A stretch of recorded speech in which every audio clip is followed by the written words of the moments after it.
Howdy folks, Tex Grebner here with Tex Grebner Outdoors. New videos every week. So if you don't want to miss out on any of your Tex Grebner Outdoors Saturday morning cartoon awesomeness, you better make sure that you click subscribe and check my channel every Saturday for new videos. I love reading your comments and I really do appreciate all of you that watch. The days are getting shorter and I live in real life. So didn't get to hunt as much that I wanted this week, but I need to catch you up on what's been going down in the woods for Illinois Archery season 2017. The fall rains had made the ground soft and wet the leaves that had fallen, and so my approach in the darkness had been silent. However, the rain had another problem in store, because I had to scale a slippery ridge to get down to this walnut grove that I was secreted away in, hoping that a buck would come through the walnut grove to start making rubs at the first light of the day, wondering, watching, waiting, listening to the morning bird songs, and enjoying the sunrise, awake since ridiculously early, and so utterly excited, experiencing the visceral mystery of the hunt. The creek behind me, the walnut grove in front of me, the wind blowing across me, perfect, absolutely perfect for the ambush of whatever might happen by to offer me under a 12-yard shot from one side of the grove to the other. The perfect kill zone. But yet, it doesn't matter, because the simple fact is, hunting is a visceral mystery. And nothing matters how much everything else is perfect if nothing shows up.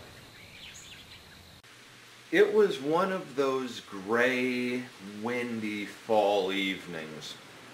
The type of evening where it seems like almost anything is possible. But yet, with hunting, you never really know. There's always the potential for something to happen. But yet there's always that chaotic unknown of all the unknown, and yet even more unknown variables that go into everything about hunting that you, the hunter, can't control. And so while I was sitting, watching, waiting, and listening to the wind blow in my face across the corn stalks, I was set up alongside of a water trail.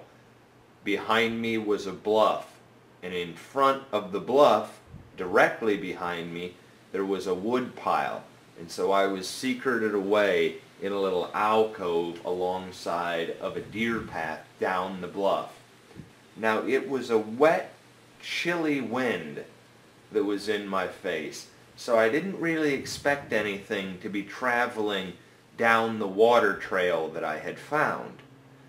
But I figured that it was at least a well-used travel route, that the laws of randomness might bless me with a whitetail encounter.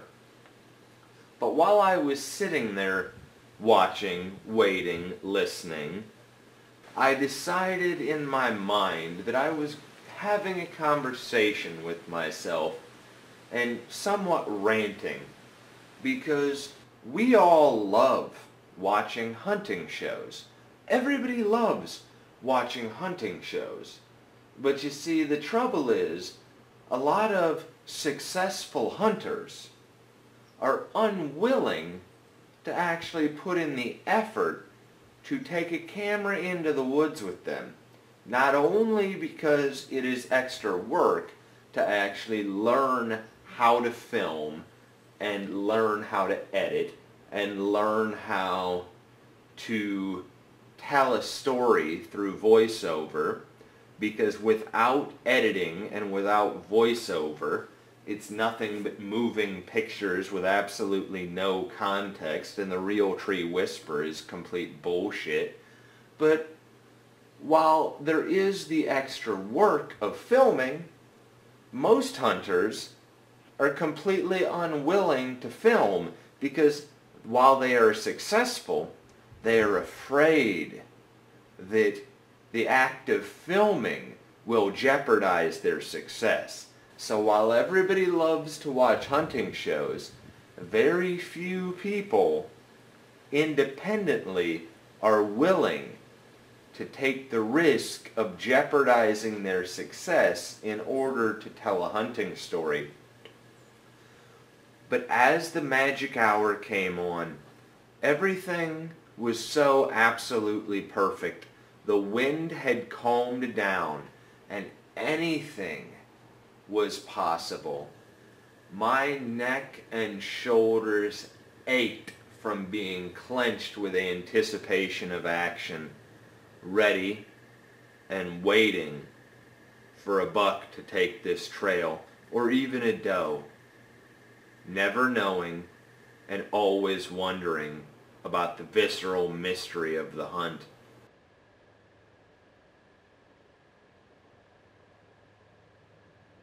It's a beautiful October night, and I would like nothing more than to be sitting on a camp chair waiting on a buck to probably not show up. But it's a little bit later than I would like to get into the woods, and I'd probably just be busting deer all over the place as I walked in instead of busting a buck. So I'm taking this night to kind of refamiliarize myself with my equipment, because the more that I hunt, the less that I tend to have time to practice, and as the season goes on, I know that my shooting is going to be degraded because of it. So, we're back here in the backyard, 20 yards away. And there's an old proverb, and it goes, if you get close enough, your aim will be true enough.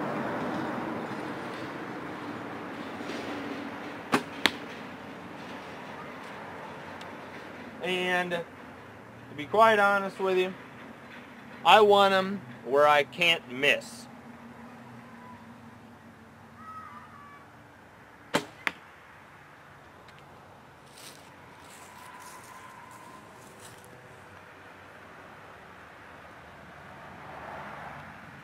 I got one that's a little bit high, but at least they're all in the same straight line.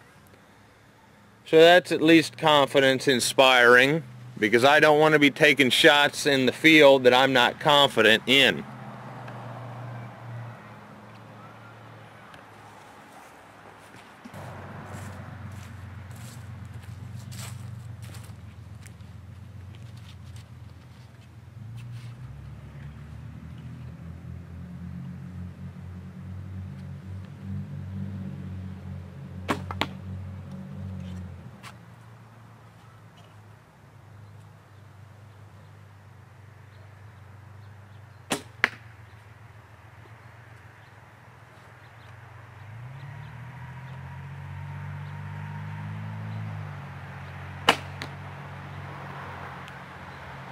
A little bit better grouping.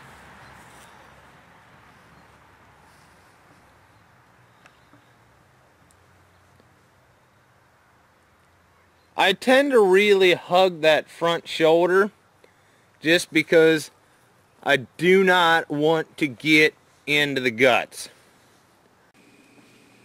I hear all the time about how much of a pessimist that I am when it comes to bow hunting. And I guess that's true, but it's only true because I know how this stuff goes down. I'm gonna go out, I'm not gonna see shit, and I'm gonna sit for hours.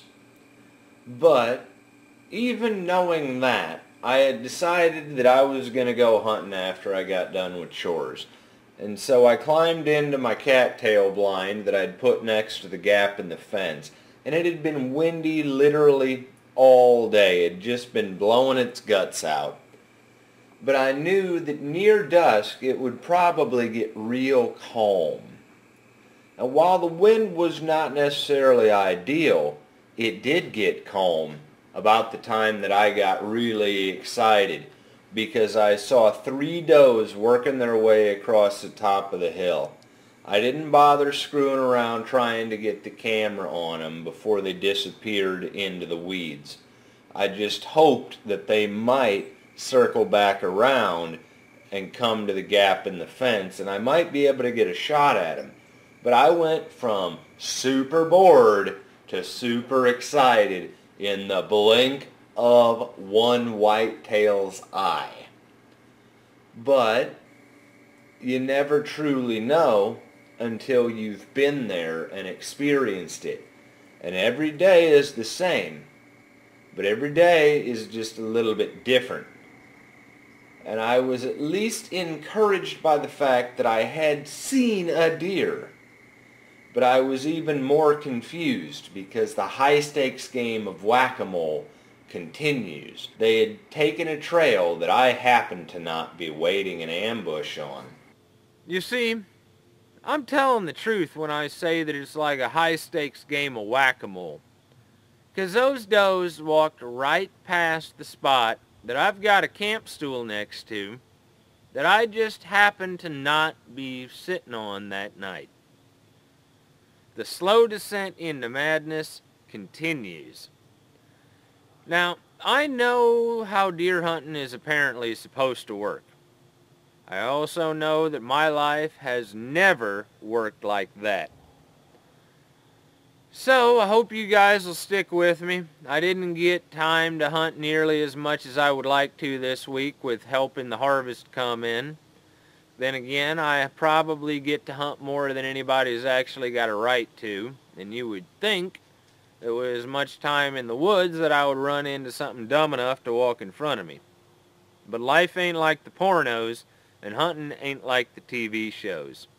So hopefully with some of the crops coming out and the weather turning a little bit cooler and the days getting a little bit shorter, that it will make the deer move a little bit more during the daylight hours. But with hunting, you never really know.